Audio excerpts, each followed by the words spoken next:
आज की इस वीडियो में हम लोग देखेंगे कि एक एक टेबल को कॉपी हम लोग कैसे कर सकते हैं। मतलब कि एक टेबल को हम लोग बैकअप कैसे बना सकते हैं या फिर ये जैसे यहाँ पे एक मैंने टेबल ओपन किया हुआ है एम्प्लॉयज का।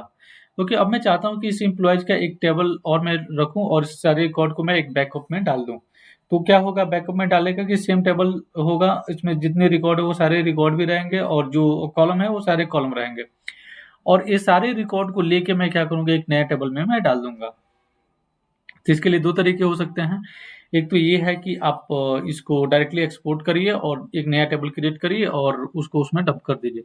लेकिन ये प्रोसेस बहुत लेंथी है ना? तो एसक्यूएल में हम लोग के पास एक ऐसा टूल मिलता है जिसके ज़रिए हम लोग क्या कर सकते हैं, ये काम ईज़िली कर सकते हैं, जिसको हम लोग बोलते हैं सेलेक्ट इनटू। अब इस सेलेक्ट इनटू में क्या-क्या हम लोग कर सकते हैं? जैसे कि यहाँ पे एम्प्लॉयी है ना? एक तो पहला ये है कि पूरे टेबल को हम लोग कॉपी करा के दूसरे टेबल में डंप कर सकते हैं। दूसरा ये है कि आप बेस्ड ऑन कॉलम, अगर आप चाहते हैं जैसे कि नहीं, दूसरे टेबल में मैं केवल रखूँगा एम्प्लॉयी और उसके सैलरी को, बाकी कुछ मैं नहीं रखना चाहता हूँ, तो वो भी आप यहाँ पे कर सकते हैं। तीसरा कंडीशन यहाँ पे हो सकता है कि सपोज़ मान लीजिए कि आप चाहते हैं कि नहीं, एम्प्लॉयी ऐज और सैलरी रहेगा, लेकिन बेस्ड ऑन रहेगा कि जिसकी सैलरी 6000 है या फिर 8000 है, वही रिकॉर्ड केवल कॉपी होना चाहिए जो नेक्स्ट टेबल मैं क्रिएट करने वाला हूँ। है ना? तो ये सारे काम आप कर सकते हैं सेलेक्ट इनटू से। अभी इसका सिंटैक्स क्या है उसके ऊपर हम लोग एक बार देख लेते हैं। तो यहाँ पे अगर आप देखिएगा तो यहाँ पे है सेलेक्ट, है ना? Column 1, column 2। तो यहाँ पे जितने भी आपके पास कॉलम है वो आप दे सकते हैं। अगर कॉलम नहीं देना चाहते हैं तो आप जस्ट यहाँ पे आप स्टार जैसे कि हम लोग यूज़ करते हैं वो आप देंगे। तो स्टार यूज़ करने से क्या होगा कि पूरे जो टेबल में सारे कॉलम है वो सारे कॉपी हो जाएँगे, है ना? उसके बाद आप यहाँ पे इंटू देंगे, इंटू कीवर्ड। इंटू कीवर्ड के बाद आपको जो नए टेबल क्रिएट करने हैं, जहाँ पे इस डेटा को डंप करना है, उस टेबल का आप यहाँ पे नेम देंगे। उसके बाद यहाँ पे फ्रॉम के बाद आप एग्जिस्टिंग टेबल देंगे। एग्जिस्टिंग टेबल का मतलब है कि मतलब जहाँ से आप डेटा को कॉपी करना चाहते हैं, वो डेटा आप यहाँ पे, वो टेबल का नेम आप यहाँ पे देंगे। और उसके बाद आप यहाँ पे कंडीशन दे सकते हैं। कंडीशन में अगर कोई कंडीशन है तो आप दे सकते हैं या उसको आप छोड़ सकते हैं एज इट इज, उसको मतलब फ्रॉम सेलेक्ट, उसके बाद ही आप इसको छोड़ सकते हैं। तो ये सिंपल सा एक जो क्यूरी है बिल्कुल सिंपल सा होगा, है ना? केवल आपको यहाँ पे इंटू और नए टेबल का नेम देना होगा और ये डेटा आपका क्या कर देगा, कॉपी कर देगा। तो सिंटेक्स हम लोगों ने यहाँ पे देख लिया, इस सिंटेक्स को मैं कॉपी कर लेता हूँ, है ना? और मैं जस्ट यहाँ पे एक नया मैं यहाँ पे कॉपी करता हूँ और इसको मैं डाल देता हूँ, है ना? और उसके बाद यहाँ से जस्ट मैं इसको भी कॉपी कर लेता हूँ, है ना? और जो नया टेबल मैं क्रिएट करने वाला हूँ, तो उसको मैं यहाँ पे चेक करूँगा कि कैसे काम कर रहा है। तो फिलहाल मैं पहला जो है वो मैं करता हूँ, यहाँ पे सेलेक्ट स्टार में कर देता हूँ, ठीक है? और नए टेबल में क्या करता हूँ, यहाँ पे एम्प्लॉयज और यहाँ पे मैं लिख देता हूँ एक नए टेबल के लिए बैक अप, ओके? और साथ में मैं इसको फेच भी करा लूँगा यहीं पे। तो जब नया टेबल क्रिएट हो जाएगा तो हम लोग को मिल भी जाएगा यहाँ पे, है ना? और उसके बाद यहाँ पे सिलेक्ट स्टार दे दिया तो मतलब कि क्या करेगा कि जितने भी इसमें कॉलम है सबको ये क्रिएट मतलब सबको ये कॉलम को कॉपी करेगा और यहाँ पे नए टेबल में क्रिएट करेगा, एक नया टेबल क्रिएट करेगा एम्प्लॉय बैकअप। यहाँ पे आपको मैनुअली क्रिएट करने की जरूरत नहीं है, ऑटोमेटिक क्रिएट करेगा। और एग्जिस्टिंग टेबल हम लोग के पास एम्प्लॉय है ना? तो इसको ही मैं कॉपी कर लेता हूँ और यहाँ पे मैं दे दूंगा एम्प्लॉयज के लिए। और अभी के लिए मैं कोई कंडीशन नहीं रखना चाहता हूँ, मैं चाहता हूँ कि ये जो भी सारे हैं वो सारे मुझे यहाँ पे मिल जाएं। ठीक है, मैं सबको सिलेक्ट करता हूँ और अब मैं इसको एक बार रन करता हूँ और देखते हैं कि क्या काम कर रहा है। Okay, great. तो अब देखिए सेम जो टेबल है वो सेम टेबल यहाँ भी क्रिएट हो गया है ना? और ये यहाँ पे आप देखिएगा तो ये 8 रिकॉर्ड जो हैं वो सारे यहाँ पे आ गए हैं। मैं अगर इसको रिफ्रेश करता हूँ तो अभी यहाँ पे टेबल ये नहीं दिखा रहा है एम्प्लॉयज बैकअप, क्योंकि हम लोगों ने रिफ्रेश नहीं किया है। तो जब मैं इसको रिफ्रेश करूँगा तो ये हम लोग को यहाँ भी दिखा देगा। तो देखिए यहाँ पे आ गया एम्प्लॉयज बैकअप। ओके, अब मैं अगर इसका व्यू भी करता हूँ तो सेम रिकॉर्ड आएगा जो रिकॉर्ड यहाँ पे है। तो सेम रिकॉर्ड यहाँ पे मुझे मिल जाएगा, है ना? तो ये देखिए ये रिकॉर्ड जो है सेम रिकॉर्ड ही है यहाँ पे जो टेबल क्रिएट हुआ। अच्छा, ये तो एक हो गया। अब मैं चाहता हूँ कि सपोज मान लीजिए कि यहाँ पे कि मैं कुछ कॉलम्स को ही मैं क्रिएट करना चाहता हूँ। तो सबसे पहले मैं इसको डिलीट कर देता हूँ। तो ये ट्रंकेट मैं नहीं करता हूँ, इसको मैं डिलीट कर देता हूँ, टोटली टेबल को मैं डिलीट कर देता हूँ, ठीक है।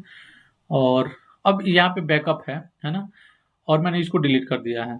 तो अब मैं ये चाहता हूँ कि एम्प्लॉय नेम आ जाए, पहले तो जो ये है कि एम्प्लॉय नेम है ना, और उसके बाद कॉमा और आ जाए सैलरी,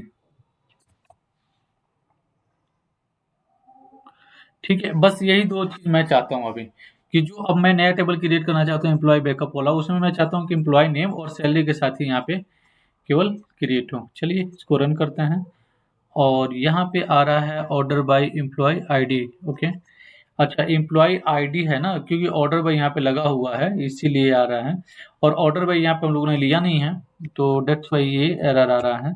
तो अब मैं जब इसको रन करूंगा इसको सिलेक्ट करके, तब आ रहा है public employee backup. I think create नहीं हुआ क्या, एक बार देखते हैं,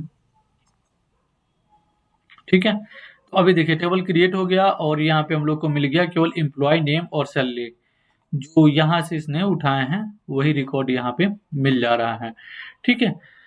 अब सेम चीज मैं इसको एक बार और मैं रिफ्रेश करता हूँ, और एक और मैं कंडीशन यहाँ पे लगा रहा हूँ वेयर में, है ना। तो जस्ट मैं यहाँ पे वेयर, और यहाँ पे मैं चाहता हूँ कि जिसकी सैलरी जो है, सैलरी सैलरी वो है आपका 8,000, है ना। और ओके, एक्चुअली ये 60,000 है, ठीक है। तो 60,000 जिसका सैलरी जो है वो हो रहा है आपका, एक तो मैं कर देता हूँ जिसकी सैलरी हो रही है ज़्यादा आपको 50,000 से, है ना, 50,000 से, और एंड, और जिसकी सैलरी हो रही है और जिसकी सैलरी हो रही है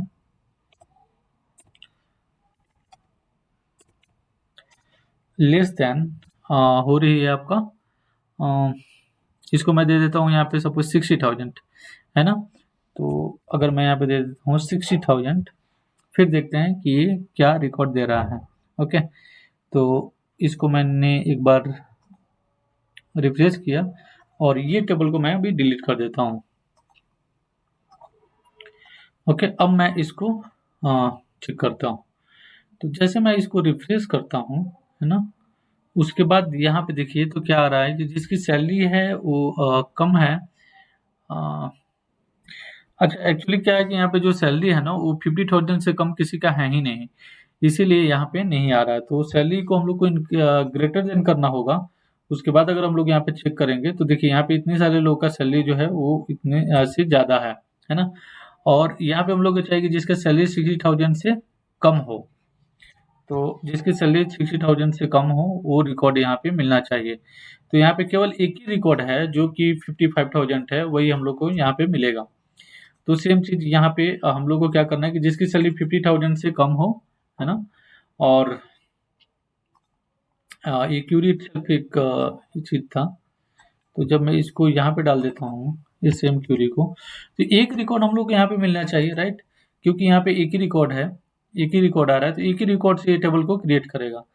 अब मैं एक बार इसको चेक कर लेता हूँ कि टेबल हम लोग का यहाँ पे है या नहीं है। तो एम्प्लॉय बैकअप है, और इसको मैं डिलीट कर देता हूँ। ओके, अब मैं इसको रिफ्रेश करता हूँ और रन करता हूँ इस क्वेरी को। ओके, तो फाइनली यहाँ पे हम लोग का एक रिकॉर्ड जो है वो इंसर्ट हो गया इस टेबल में, और ये है चार्ली का, जिसका जो सैलरी है वो यहाँ पे हो रहा है 55,000, जो कि यहाँ पे रिकॉर्ड में हम लोग का गेट करने के बाद भी मिल रहा था 55,000 रिकॉर्ड है, और हम लोग का यहाँ पे वो भी मिल रहा है। तो इस तरह से हम लोग क्या कर सकते हैं, किसी भी टेबल को कॉपी करने के लिए या बैकअप करने के लिए या फिर न्यू टेबल में डेटा को डंप करने के लिए हम लोग यहाँ पे यूज कर सकते हैं सेलेक्ट इनटू का। आई होप कि ये आपको समझ में आया कि कैसे हम लोग सेलेक्ट टू का यूज कर सकते हैं with multiple conditions, with columns and the different conditions हम लोग यहाँ पे इस तरह से इसका यूज कर सकते हैं। Thanks for watching this video, मिलते हैं नेक्स्ट वीडियो में, तब तक के लिए टेक केयर, बाय।